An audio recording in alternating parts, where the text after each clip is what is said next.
Le Crédit Agricole du Finistère vous présente votre programme.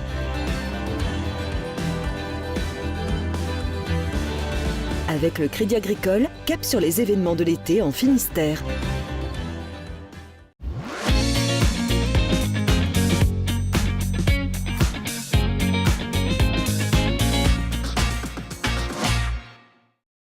Bonjour et bienvenue à tous dans l'Instant été. Aujourd'hui, nous sommes à Quéménévin, dans les coulisses du festival From Fest qui se déroule ce samedi ici. Les musiciens sont en pleine répétition. Alors, c'est un festival qui allie musique rock et fromage. Vous vous demandez sans doute pourquoi le lien. Eh bien, écoutez, on vous répond en fin d'émission. Mais tout de suite, je vous propose un retour sur l'actualité de ce jour. Le 9 juillet dernier, le centre-ville de Quiberon était soufflé par une explosion au gaz. 50 jours plus tard, la station balnéaire panse ses plaies. La grande majorité des commerces ont rouvert, même si les gravats occupent toujours la rue de la Poste. Ils ne devraient être déblayés qu'en septembre, le temps que la source de la fuite de gaz soit clairement identifiée. Les grosses chaleurs de l'été ont fait des ravages du côté des cultures d'huîtres et de moules en Bretagne. Le Comité national de la conchiliculture estime à 30% la surmortalité des huîtres creuses sur la façade atlantique. Dans le Morbihan, ces pertes montent jusqu'à 60% chez certains ostréiculteurs. Seule source de réjouissance, la saison du thon s'annonce exceptionnelle. Deux plaisanciers en grave difficulté sur leur voilier, un scénario plutôt classique pour un exercice grandeur nature des sauveteurs SNSM de la Trinité dans le Morbihan ce vendredi. Les bénévoles se sont entraînés à coordonner un important dispositif en lien avec les nageurs sauveteurs et la Croix-Rouge. Cet été, le Morbihan a connu 23 cas de noyade, dont 4 mortels. Le site de Porlet, situé sur l'île de Groix, aura bien droit à une seconde jeunesse. Les bâtiments hors d'âge vont être remis aux normes à l'horizon 2020. Menés par la commune de Groix, les travaux devraient coûter 1,5 million d'euros. La vétusté des bâtiments mettait en péril l'organisation du FIFIG pour les prochaines éditions. Ce week-end, c'est les agriculteurs qui mènent la danse. La traditionnelle agrifête, qui marque pour beaucoup la fin des vacances, débute samedi soir à Ploudalmézeau, dans le Nord Finistère. Un moyen pour les agriculteurs de promouvoir leur production auprès des 30 000 visiteurs attendus. Sinon, si vous êtes plus moto que tracteur, cap vers le Finistère Show. Des riders venus du monde entier vont s'envoler au-dessus des bosses de Briec. Show garanti.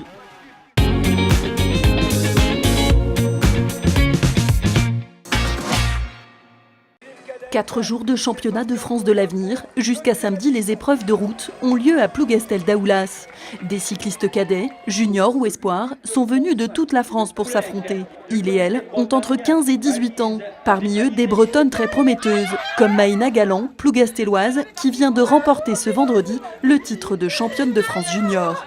Il a été lancé, j'avais beaucoup trop de force, je comprends pas. J'étais toute seule à l'arrivée. C'est trop bien. Les ambitions, c'est forcément de conserver le maillot ou au moins un podium. C'est toujours magique de ramener un titre sur la route, c'est vraiment différent, puis ça représente plus, c'est plus suivi que les titres sur piste ou encore en cyclocross. Sur le bord de la route, les fan clubs des cyclistes bretonnes donnent de la voix. L'enjeu autour de ce championnat est bien sûr suivi de près par la famille et le coach local des jeunes cyclistes. Et pour cause. Avoir le maillot bleu-blanc-rouge, c'est une fierté. Elle a été soutenue matériellement par l'équipe Fortunéo. Donc elle a bénéficié d'un vélo très haut de gamme. Et pour l'année prochaine, elle va postuler dans l'équipe Braise Lady. Donc une équipe, un regroupement de Bretonnes en fait. Pour les filles en fait en minime cadette, c'est le sommet en fait pour l'instant. Et après en fait, ça ouvre des portes en fait pour l'année prochaine. J'imagine que le gars qui sera champion de France espoir demain, donc espoir c'est moins de 23 ans, sera sûrement professionnel l'année prochaine. Voilà, évidemment que ça ouvre des portes d'être champion de France. Maintenant, c'est pas non plus une fin en soi. Un coureur comme Olivier Le Gac par exemple, le gars de Pluvien, lui il n'a jamais été champion de France. Il a été champion du monde chez les juniors, mais il n'a jamais été champion de France et il est passé pro dans la foulée. L'avenir du vélo français se retrouve lors de ces championnats de France. Les grands champions français y sont tous passés. Warren Barguil en 2009 ou encore Élie Gébert en 2013.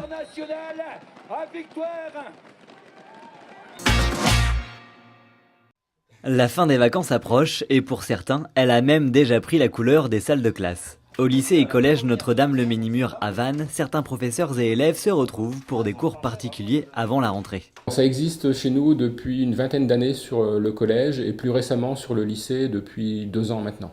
Dire qu'il faut travailler ne suffit pas, il faut aussi que nous proposions de notre côté des activités et des solutions de remédiation, d'où ces stages de remise à niveau qui ont été proposés aux élèves depuis une vingtaine d'années. Alors 2 semaines avant la reprise officielle, on se replonge dedans. Dans cette classe, ce sont les futurs élèves de seconde qui révisent les maths. Si on veut mettre toutes les billes de son côté pour réussir son année, évidemment, moi je conseille vivement de se remettre dedans, disons 2 semaines avant la rentrée. Ça permet de recommencer l'année en ayant déjà des notions toutes fraîches dans la tête, de ne pas sortir de 2 mois de vacances où on ne va pas du tout faire de mathématiques, parce que vous imaginez bien que si on ne travaille pas régulièrement, forcément les notions s'en vont. Je ne suis pas sûr qu'ils soient contents d'être là, je ne suis pas sûr qu'ils aient choisi d'être là, mais bon, ils sont quand même plutôt attentifs. Même si le choix vient plutôt des parents, les élèves sont plutôt conscients de l'intérêt de cette remise dans le bain. Pour ces collégiens qui entrent en 5e, quelques classes plus loin, la motivation est là, même si le matin c'est un peu dur. Un peu, parce que quand tu vois toute ta famille qui est couchée au lit et puis toi tu te lèves tôt tous les jours, c'est un peu énervant, mais après tu te dis c'est pour avoir un beau métier plus tard. C'est important du coup pour toi ou pas ? Bah oui quand même, parce qu'après si tu vas avoir un bon métier, faut bien travailler à l'école. On a déjà les bases, du coup on arrive mieux à se concentrer et on se pose pas des questions. Alors que ce soit en français, en mathématiques ou en anglais, les cours sont ouverts à tous les collégiens à Vannetais et aux lycéens de l'établissement, moyennant une inscription financière d'environ 160 €. Cela permet aux profs comme aux élèves de reprendre tranquillement dans une ambiance plus détendue.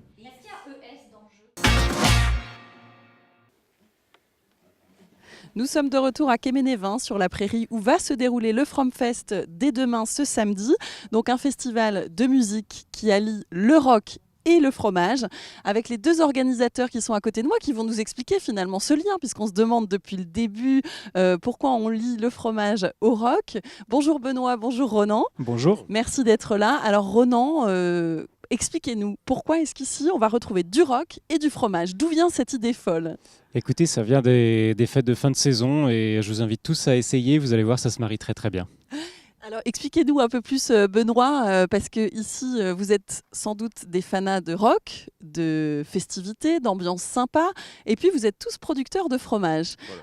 C'est ce qui nous rassemble en fait, c'est le fromage de la fabrication, et puis l'amour aussi des bonnes choses, parce qu'au-delà du fromage, il y a du bon vin, il y a de la bonne bière, des associations qui se marient très bien.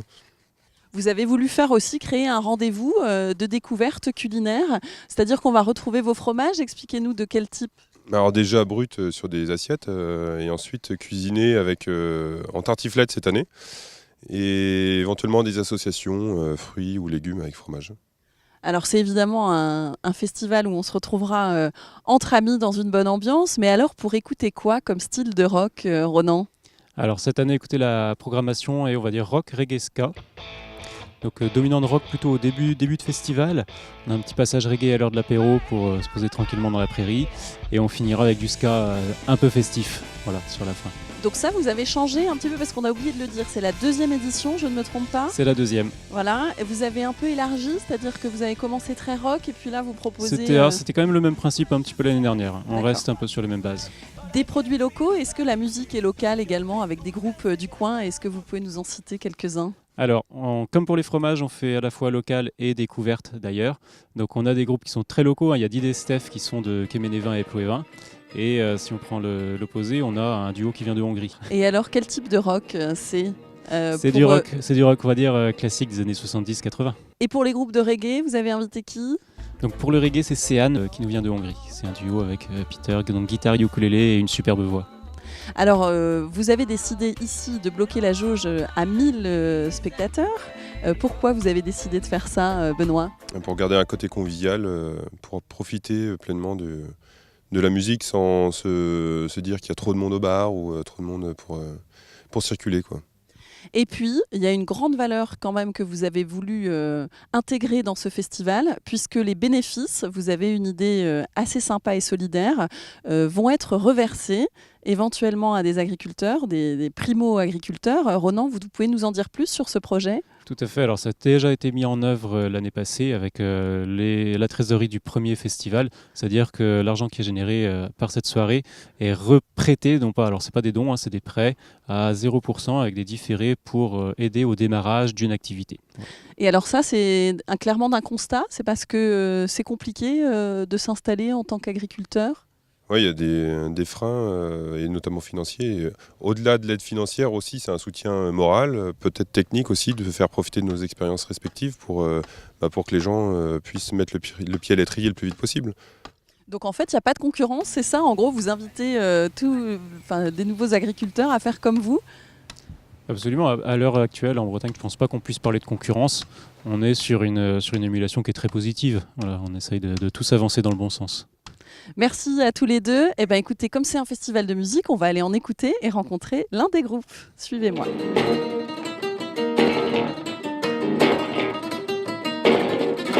Nous voici avec Dit Steph, les musiciens qui seront présents au FromFest dans une ambiance un peu plus intimiste que tout à l'heure sur la prairie. Bonjour messieurs.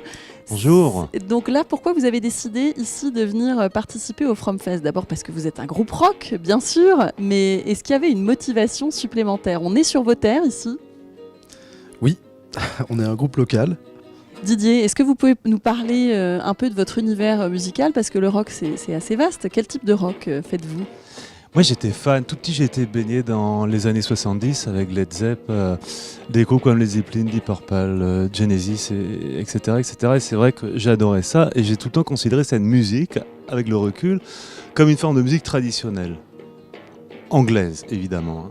Et pour moi en fait c'est comme, j'ai joué beaucoup de musique traditionnelle, oui j'en ai joué quand même de la musique traditionnelle bretonne, galicienne et Irish un petit peu aussi, et pour moi c'était en fait une forme de musique traditionnelle et j'adore ça. Didier, quand vous parlez d'inspiration locale, vous avez des titres en tête ? Oui, alors c'est un titre instrumental, donc paradoxalement c'est pour défendre le breton et c'est un titre instrumental qui s'appelle Redadek, parce que tous les ans ou tous les 2 ans il y a une course pour la langue bretonne en Bretagne qui s'appelle la Redadek, à Redadek. Et c'était un hommage. En étant ici aussi au FromFest, on s'est dit, alors que c'est un morceau acoustique, on va plutôt jouer électrique demain, on s'est dit on va le jouer quand même, parce que y a cette idée de course, cette idée de local, comme le FromFest, le fromage local, le festival local, des bons produits dirons-nous, comme la langue bretonne.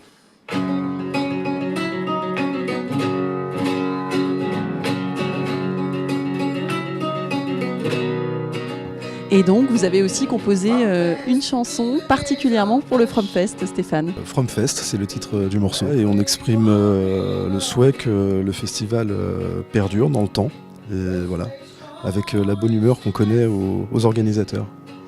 Merci beaucoup à tous les deux. On vous laisse à vos guitares, on a hâte de vous entendre.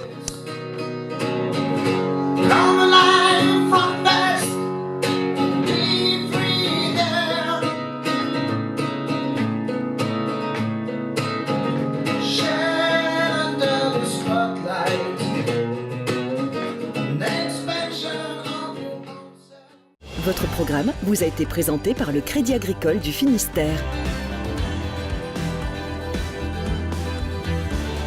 Avec le Crédit Agricole, cap sur les événements de l'été en Finistère.